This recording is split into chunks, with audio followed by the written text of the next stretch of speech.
Après s'en être pris à Emmanuel Macron à de multiples reprises, Xavier Bertrand plaide l'unité nationale d'après Le Parisien, ce mardi 26 janvier. Une rencontre avec un ex-chef de l'État ne serait pas pour rien. À propos de à l'approche de l'élection présidentielle de 2022, Xavier Bertrand a multiplié les hostilités à l'encontre d'Emmanuel Macron, se présentant d'ores et déjà comme l'un de ses principaux opposants.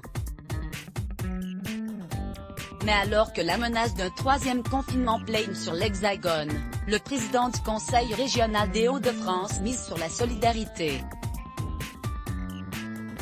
Et d'après le quotidien Le Parisien, ce mardi 26 janvier, sa rencontre avec Nicolas Sarkozy, avec qui l'actuel chef de l'État serait en froid, aurait eu un rôle à jouer. Bertrand a dû en tous les cas constater qu'on ne pouvait pas reprocher à Sarkozy le moindre défaut d'unité nationale, a soufflé un autre président de région à nos confrères. Il a eu peur de passer pour le mec qui ne pense qu'à sa gueule. Se serrer les coudes, comme l'affirme le principal concerné, est sa nouvelle philosophie. Cela a du sens alors que nous allons vivre des moments hyper compliqués. Le probable candidat à l'élection présidentielle n'a pas pu s'empêcher de réagir à une récente déclaration jugée polémique d'Emmanuel Macron.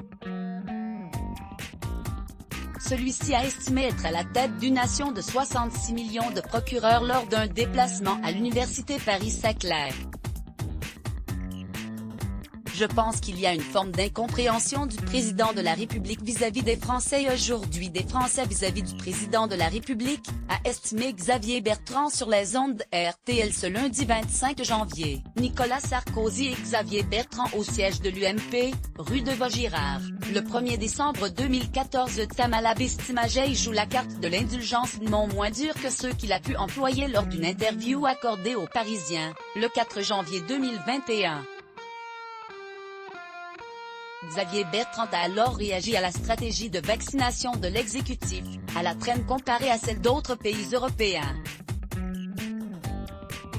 Il disait alors qu'Emmanuel Macron, dont la popularité est en hausse selon un sondage IFOP paru dans le JDD ce dimanche 24 janvier, avait commis une faute gravissime, et de déplorer ce qu'il a perçu comme un manque de transparence du locataire de l'Élysée. Un échec, cela signifie que nous, Français, ne serons pas protégés contre la Covid, avec une vie économique et sociale qui ne reprend pas ses droits et un déclassement insupportable, a-t-il vociféré, avant de tourner la page au nom de l'unité nationale.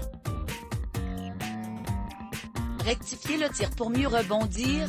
Emmanuel Macron et Xavier Bertrand au pôle multifonction de Nesle, le 22 novembre 2019. Stéphane Le Mouton Bestimage Crédit Photo, Panoramique Bestimage Let's Block ADS. Why?